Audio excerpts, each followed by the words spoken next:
Hello Year 10, welcome along to Term 3 Lesson 5, which is a continuation of the work that you started doing last lesson, looking at characters within Blood Brothers.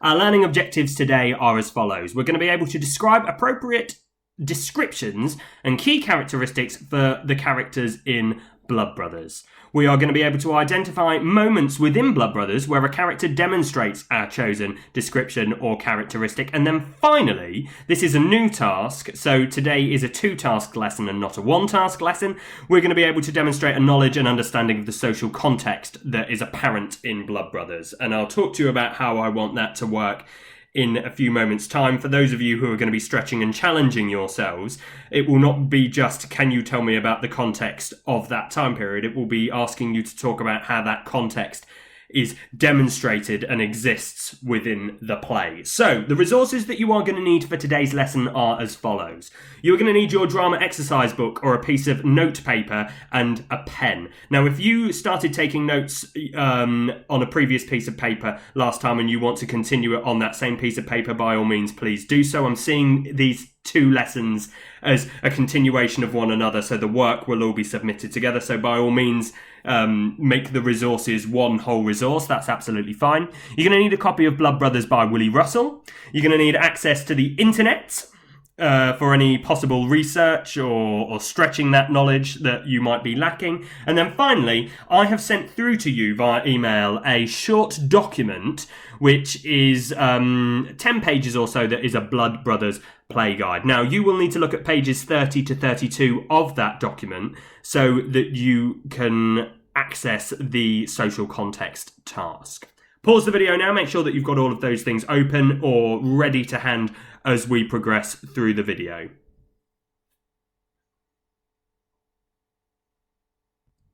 Excellent, welcome back. So you will notice that the screen in front of you today is very, very similar to the screen that was in front of you in our last virtual lesson. So I'm going to ask you to essentially do the same task, but for 3 different characters. So we did 5 characters in our last lesson together, and this lesson we're just going to look at Mr. Lion, Sammy, and the narrator, and I'd like you to create a bubble map for each of those characters. Now, last lesson I asked you to come up between, I think it was 6 to 8 different descriptions of each character. This time I'm only going to ask for 3 to 6 because I've chosen more minor characters within the play, so there's naturally going to be less to talk about. If you feel that you could do more than 6, then by all means please do so, but I'm only looking for 6 different descriptions of their characteristics, their personality, their circumstances within our bubble map per character this time.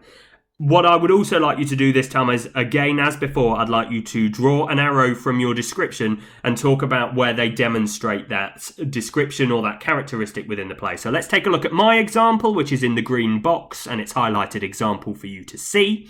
I'm talking about Mr. Lyons, who is a very work-focused man. I think it might be argued that he probably cares more about his work at times than he does his family. Or at least it's demonstrated within some sections of the play. And the sections that I think he demonstrates this are, so he's irritated when Mrs. Lyons brings him home from work because she believes that Edward has gone missing when actually he's only out playing with Mickey. I mean, there's something to be worried about there for Mrs. Lyons, but actually not for Mr. Lyons because he doesn't know the whole situation. But he's irritated by that. He's irritated that he's had to come home from work for something that he seems to be, or he sees to be quite a menial thing. He's also reluctant to move when Mrs. Lyons suggests it because his factory's here and he's desperate to stay near his factory because he cares so much about his work. Now, that is my singular example that I am going to give you. Stretch and challenge task for today. Try to think of at least 2 different moments within the play if you can do. Again, I've only given you one in my example, but I'm sure there's another moment within the play where Mr. Lyons demonstrates a work-focused attitude, putting his job before his family. See if you can identify that for me. And again, you can do that by looking at your copy of Blood Brothers. You can do it if you can remember it, by all means do it from memory. But even, as I say, the internet, if you're struggling to find out moments to find moments where your description would be relevant in Blood Brothers, by all means have a look on the internet. It's not really a memory task that I'm asking you to do today. Now, this task should take you 8 minutes per map. That should be 8, 16, 24 minutes in total, as you can see in the top right hand corner of the screen. I'd like you to pause the video now and come back when 24 minutes is over.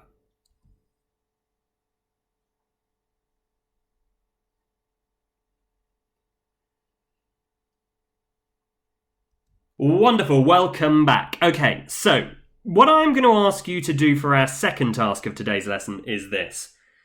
I'd like you to consider the contextual factors that are demonstrated within the play. So social context is a really important thing in Blood Brothers. Blood Brothers is a real good representation of its time period, which was it was written in the 1980s, but it represents that 3-decade block really, really well by including some really key moments where social context is apparent within the play. So I'm going to ask you to do this task. Identify for me 6 to 8 key social context references that are apparent in Blood Brothers. So try and attempt this from memory first. Now, all I'm asking you to do is do some research, or first of all, recall the information, see what you can remember without doing that research.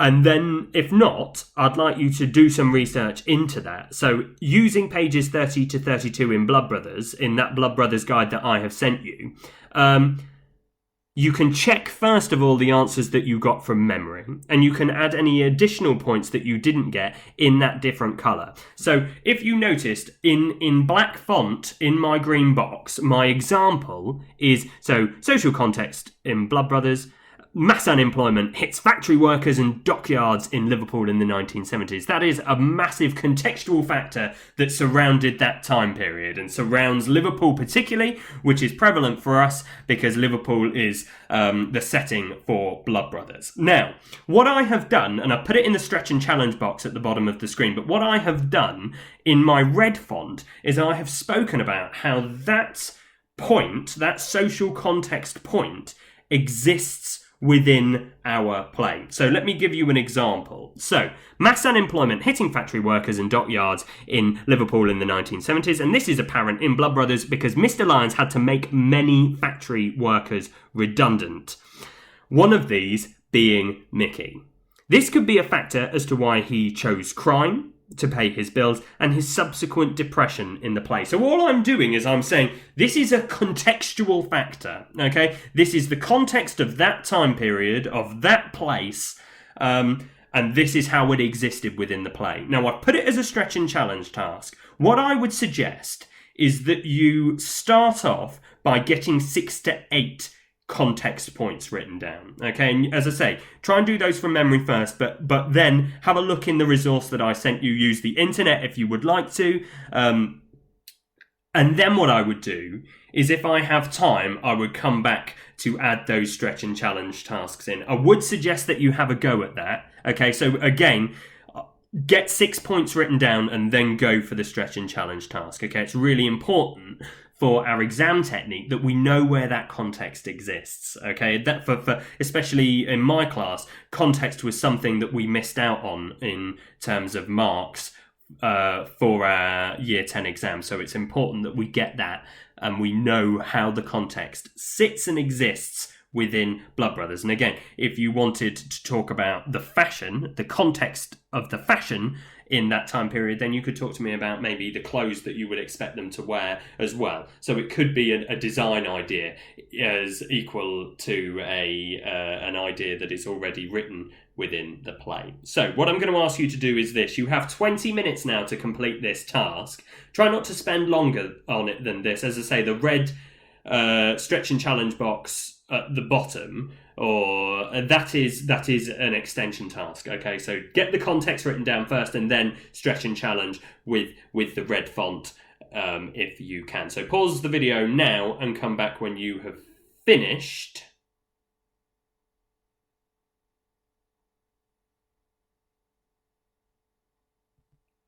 Wonderful. Okay, so submitting our work. What I'm going to ask you to do is this. Please upload the work to Microsoft Teams by or before the due date outlined in the email that was sent to you with today's resources. What needs to be submitted? It needs to be bubble maps for the 8 following characters. So we need Mrs. Lyons, Mrs. Johnston, Mr. Lyons, Mickey, Edward, Linda, the narrator, and Sammy. Okay, so you need all of those things submitted. And then what I need is your 6 to 8 references to social context in Blood Brothers. What I have put here is this. Now, it's likely that if you've come back to the video that you have done that 20 minutes.